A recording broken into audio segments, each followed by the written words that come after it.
You can roll then write. You can flip then fill. These are all random write stuff games where something's going to happen and you're going to write something down.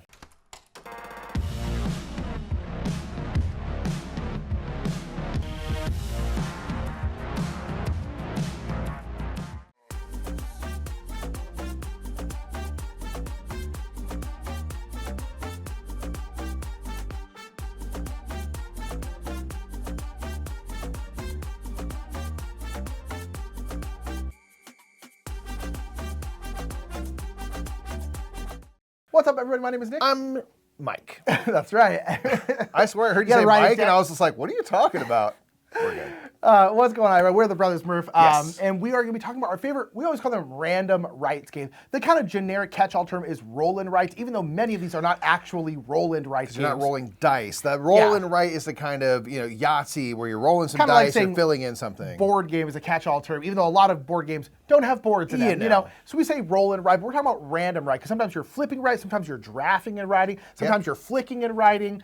It's always going to be something and then some random element and then writing. Yeah. These are really, really fun games. They tend to be smaller. They tend to be a little simpler, have really big combos, and we tend to like them a lot. Absolutely. So here's our top 10.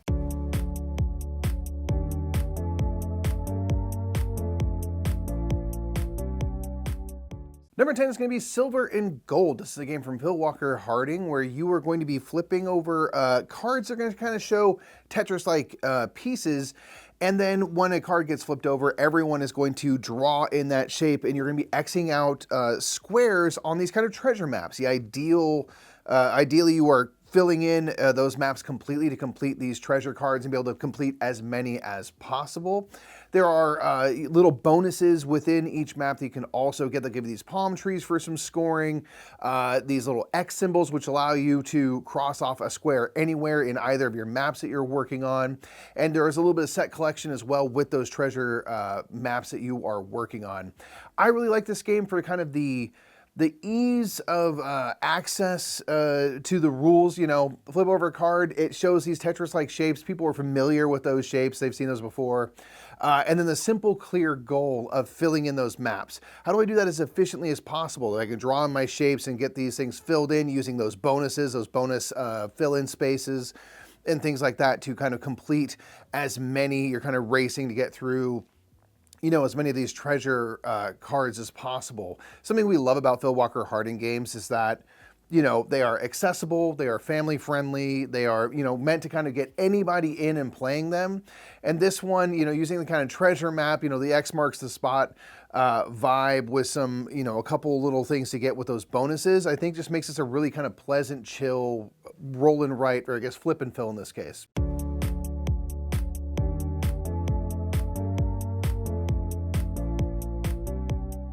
Number 9 is a game I was intrigued by just off the cheek of them making it, and that is Twilight Inscription. I actually really, really enjoy Twilight Inscription. If you don't know, this is a roll and write, a roll and write version of TI4, Twilight Imperium 4th Edition. It's not really.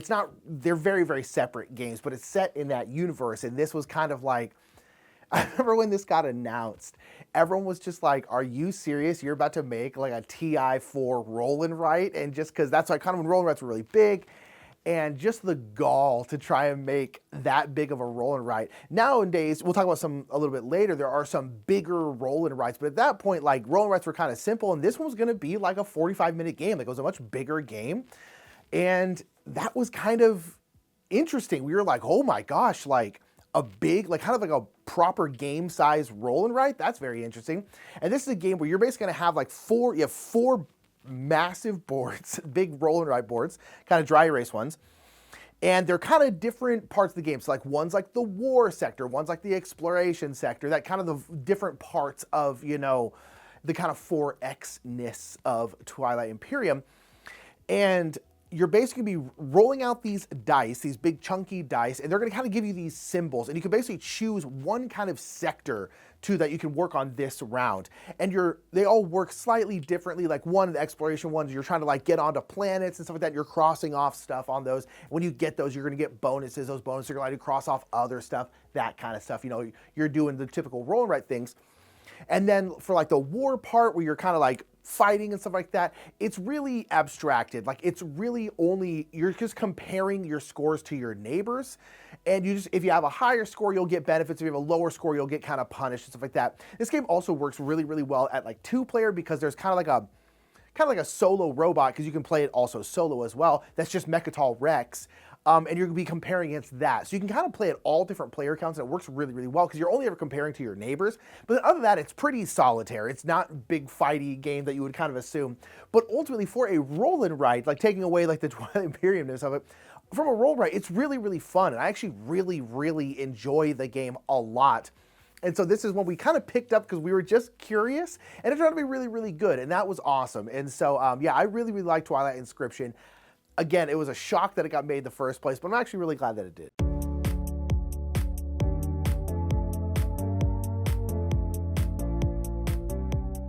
Now, a lot of the roll and write or flip and fill or random write that games that we enjoy are ones that have lots of potential for combos, and Rajas of the Ganges, the Dice Charmers, for us, really checks that box off. This is a game that's based on a parent game, Rajas of the Ganges, where in that game you are laying out tiles, making these pathways, getting markets and buildings, and you're trying to increase 2 tracks. You have your money track and your fame, and you're trying to get those 2 tracks to intersect to be able to trigger the end of the game. So this is a roll and write version where you're gonna be doing largely the same things, but using dice to be able to select kind of actions that you will take. So there are various types of dice. There's ones that allow you to make pathways from your kind of palace out into different areas where you can intersect with buildings to gain fame. And then as you reach the ends of the little map area, there's all these bonuses you can get for all sorts of different things. You can move up the river, you can draw additional roads, you can make actions of the different Rajas and things like that. And that is really fun, is to be able to try to combo, completing a bit of a path and then getting this combination to move up the river, which maybe gives you more path spaces to be able to then put back in the path and get even more combos. And that's one of the things that we really, really enjoy. Along that river, as you're sort of progressing down it through various actions, you are going to be getting buildings, upgrades, additional pathway spaces to move in your palace and things like that. So it's just kind of a whole big row of actions you can get to take as kind of bonus actions. Super duper cool. There's these Rajas on the dice you can take that give you specific powers. Each one is different. You can trigger each of them up to 3 times. And then there's also markets you can get where you can collect goods and then hopefully sell a whole bunch of goods at once to earn as much money as possible, because the goal remains the same as in this parent game. You want to get your money track and your fame track to intersect as quickly as possible. So really it's kind of a race. We love combos. I love being able to pull off this monster turn where you kind of have everything lined up, and then you get to the end of one path and that sets off a chain reaction of all these different actions where you get a bunch of money, a bunch of fame, and hopefully get to that end game before anyone else is ready. It's very, very satisfying.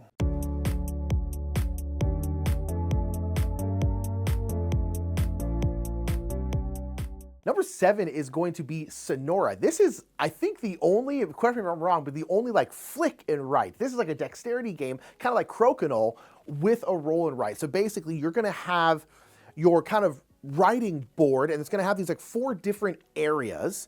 And then you're going to have this kind of main board that's kind of like a Crokinole board, where you will have in a corner facing you, and you'll be flicking your discs onto this board, and basically wherever those discs land is going to essentially allow you to do stuff in that region. So in your board, you have like 4 different sections, 4 different regions. On the kind of Crokinole board part, there's also those 4 things. So if you're like, ooh, I want to take my 5 disc, which would essentially give you like 5 action points, you allow you to cross off 5 things. That's like your big one. You want to try and get it over there into that area so you can do the most stuff there.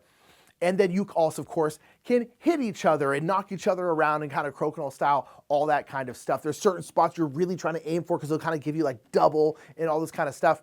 And then once you do all that, you're guys going to go through your discs and mark off spots on your board. And this, if you really like combo wombo roll and writes, this is a really, really good one for that. This is so much like you cross these things off. Oh, this allows you to cross off one thing in this region. Boom, boom. Oh, now that allows me to cross off one in this region. And you're just kind of like chaining these things together over and over and over again.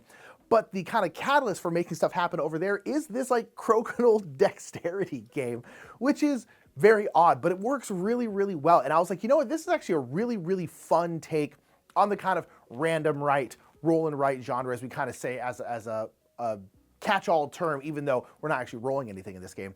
But nonetheless, I think it's really, really fun. I think Sonora is great. It kind of went under the radar, despite the fact that I think it was a really interesting take on like the kind of roll and write genre, but I really, really enjoy it.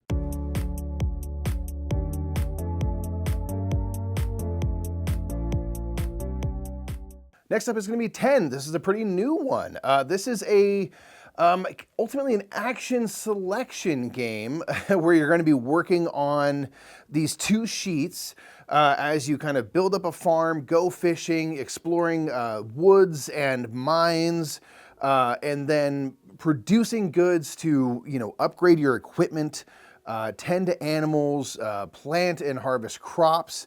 And then as you produce things, you always have to choose what to do with the thing you produce. You can turn it in for money, which gives you access to cover up a bajillion money spots on the various areas of your player board. You can use it as the good it is, and there's goods that are in different categories. There's kind of like farm goods and fish and things you'd find in the mine and woods that are going to have these cool stamp pens, and you can then deliver them to your cargo manifest, because ultimately it's like, we're going to this alien planet, we work for the Zenith Corporation, we are producing these things and then sending them back to the company in a kind of weird world where you're like, we're not sure if the Zenith Corporation is cool or not, but like, we work for them and we're just tending to this alien planet. I love in a roll and write having options. I like that every time you produce something or find something in the mine, you have a decision to make. Do I use this, building material to go toward upgrading something and filling out, an area of my board to get better equipment? Do I sell it for a quick dollar? Do I put it toward gaining these metals? You can kind of put them into these collection bundles, essentially. Do I put it into my cargo manifest? All these things can be valid.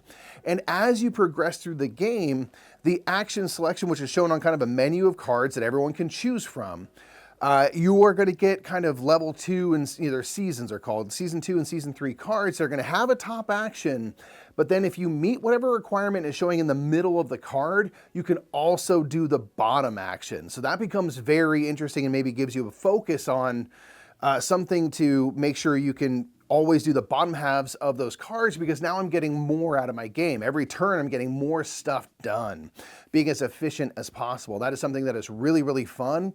Those cards will cycle back through a few times, so especially early in the game, if you can make sure that you have, the prerequisites for a couple of those cards, you can be fairly certain they will come up multiple times, and you know that, like, hey, every time this card comes up, I'm going to get to do this kind of double action, which is really, really cool. You can also upgrade your tools and stuff to get more, essentially action points out of every single turn you take.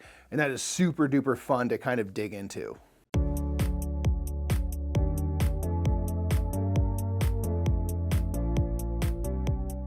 Number 5 is going to be Long Shot the Dice Game. Long Shot the Dice Game is a great game and a big, big surprise. This was a game that we kind of weren't, for whatever reason, we just weren't really expecting a ton of when we first got to play it, and really, really enjoyed it. This is kind of a roll and write version of the game Long Shot, which is about horse racing. This, of course, is also about horse racing. And this is a game where on your turn, you're going to be rolling out these dice, and those dice are going to move some of the horses. There are horses 1 through 8. And they're going to be moving around the track trying to basically finish first. But I was going to say, you don't own any of the horses. You can purchase one of the horses, but for the most part, you don't own the horses. You are betting on who you think is going to win. And there are all these different parts of your board that you can be marking stuff off as you're going. You can like mark off like the jockey spots and give them like a helmet and a jersey. That will give you kind of bonus and stuff like that. You're trying to make the most money. You can mark off concession spots, which will again chain and give you bonuses and stuff. You can also bet on which horses you think are going to win. You can even purchase a horse, which means if it does place, you will get extra money, that kind of stuff. It's really, really cool. But one of the coolest things you can do in the game is all the horses have like little dry erase cards on this, like horse 8 does. So whenever a certain horse goes, there are numbers on the bottom that pertain to the other horses, and those horses will also get to move. And throughout the game, you can add numbers of horses onto various cards so they try and move more and more often. It's a really, really cool thing where you can kind of manipulate how the game goes, but at the same time, you're still rolling. And it's called Long Shot. And I swear to God, every single game of this, there is one horse that just starts surging, just absolutely starts surging. And it's really, really exciting, really, really fun. I really love Long Shot, the dice game. It was a big surprise for us.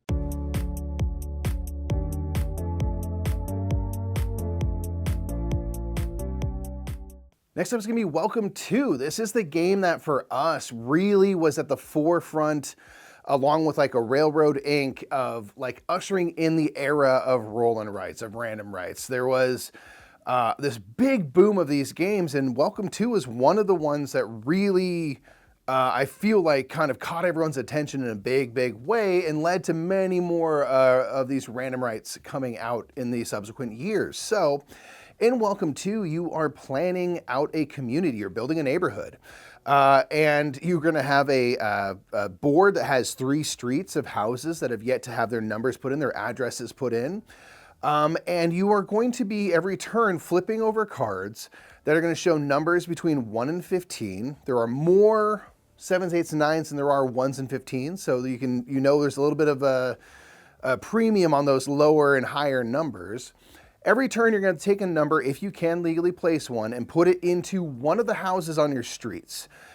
Every card also has a bonus action that is attached to it. So you're going to be taking that kind of paired set, and everyone can choose the same one or different ones. It's up to you. The rules on the streets are kind of like the rules in real life, where the numbers on any one street have to continue upward. You can't have, a 7 and then a 9 and go back down to a 2. They have to ascend. They don't have to be sequential, but they have to go, up in kind of ascending order if possible.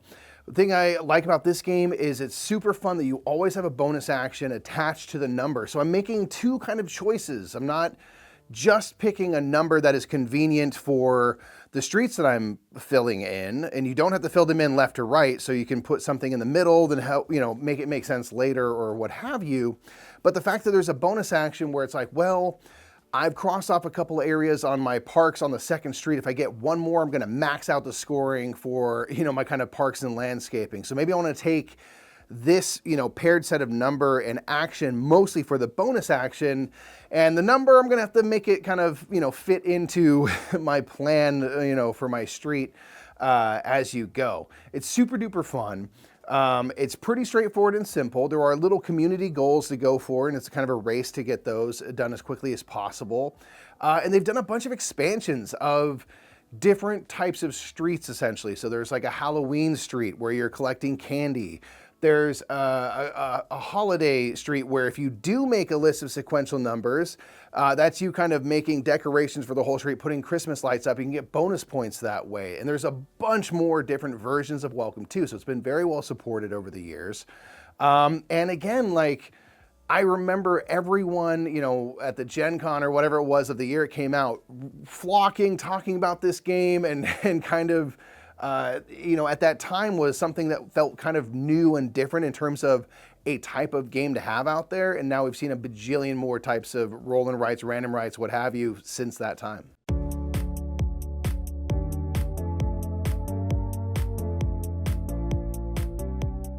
Number 3 is going to be a new one, and this is going to be The Hobbit There and Back, or There and Back, The Hobbit's Tale, something like that. The Hobbit There and Back Again 1, which is a roll and write by Reiner Knizia, actually, and by Office Dog game, where you are going through the story of The Hobbit, and you're going kind of like chapter by chapter. There's 12 chapters, I think. Or maybe 8, I think it's 8, in this roll and write. And so you're kind of going through the big parts of the story. So the very first one is like when all the dwarves show up in Bag End, and you have like Gandalf there, and like Bilbo's like, oh, what the heck is happening?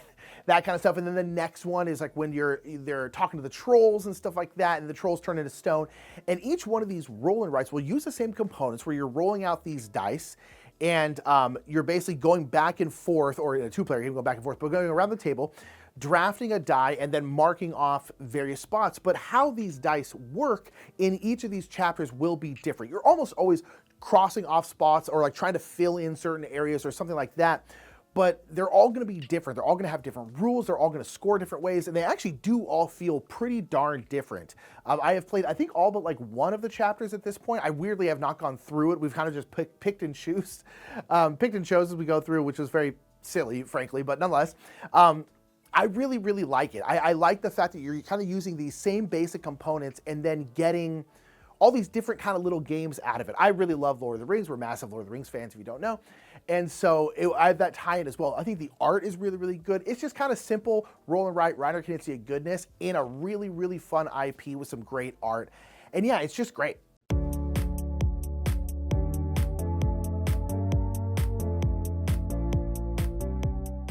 Next up is Cartographers. This is a great game about map making. You are a cartographer in this game, and you are kind of wandering the lands in a fantastical world that Thunderworks has made many games set in. And you are essentially mapping out the types of lands you're seeing, the types of terrain you are seeing, and you're doing this by taking cards that are getting flipped over and taking one of the options. There are on many cards either two different options of terrain type or the same terrain type but two different shapes you can be drawing in. And what's fun is on this map you can draw anything anywhere so long as you kind of follow the shape, which you can flip and rotate and things like that. But you're ultimately trying to build your map in such a way that you are going to maximize the different scoring conditions that are going to come up in the game. There's 4 different scoring types that are going to happen every single game, and in every round of the 4 rounds you're going to score 2 of them. So in the first round, you're going to score the first and second scoring conditions. In the second round, you're going to score the second and third scoring conditions. So every scoring card will score 2 times.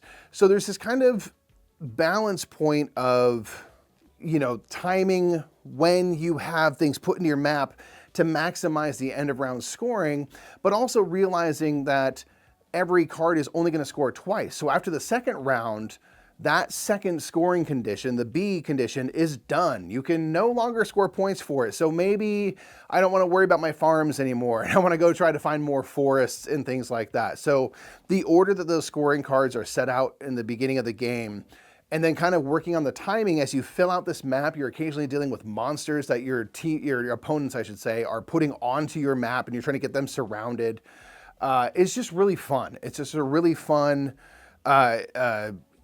game to, you know, make your little map. I highly recommend you use colored pencils and actually draw little trees and little mountains and rivers and things in their colors. It's super duper fun. It's kind of a craft project and a game all built into one, and I just love trying to maximize the scoring, seeing when everything's going to become valuable, trying to make sure that when I get to those points, I'm getting as much out of that round as possible.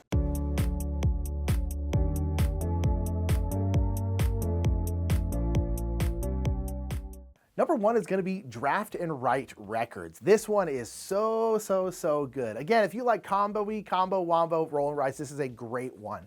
I really like Draft and Write Records a lot. This is about having a band, and you are getting together your band, you're kind of building your band, you're getting like various musicians, you're getting various like crew, getting like a promoter and stuff. You can also go on tour, you can like put out an album, there's all this different stuff. You're basically going to be drafting out these cards. So it's a draft and write game as opposed to a roll and write.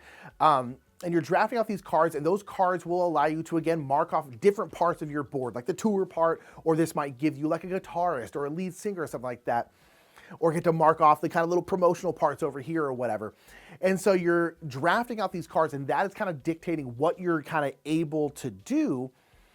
And on top of that, particularly in the band area where you are getting, again, various musicians and you're getting various crew and stuff, there's a lot of these like color synergies you're trying to do where all of these band members and crew members have a color associated with them, and you'll kind of fill in this little bubble next to them. And then if the connected kind of band member, crew member, whatever, also has the same color, you'll get extra bonus like that. And again, it's one of those games where you're chaining off and hitting things over here and here and here and here, trying to kind of extend your round as long as possible, and then also trying to be able to keep going for as long as possible, because there can be a point where you just can't draft anything that you can actually use because you've already filled in that whole area, something like that, and that will also time at the end of the game. It's just really, really good. It's got great art. I love music and bands as like a theme. It's a really, I would say, up until the last year or two, a really underutilized theme. It kind of seems to be the theme of the moment right now. And so I really, really love that theme. I think it's really, really great. And Drafting Right Records is just, it's just my favorite role right now. So those are some random games that we quite enjoy. What we want to know for you, what are some of your favorites? There's been, again, so many that have come out over the last, 8-10 years. Really. There's been quite a few. And of course, going all the way back to things like these types of games have been around forever. But let us know your favorites in the comments below. We'd really love to see kind of what ones are drawn to you. There might be ones that we've never tried and we want to try them. Get those in the comments below. Give this video a thumbs up if you can, and we will see you in the next top 10. Bye, everybody.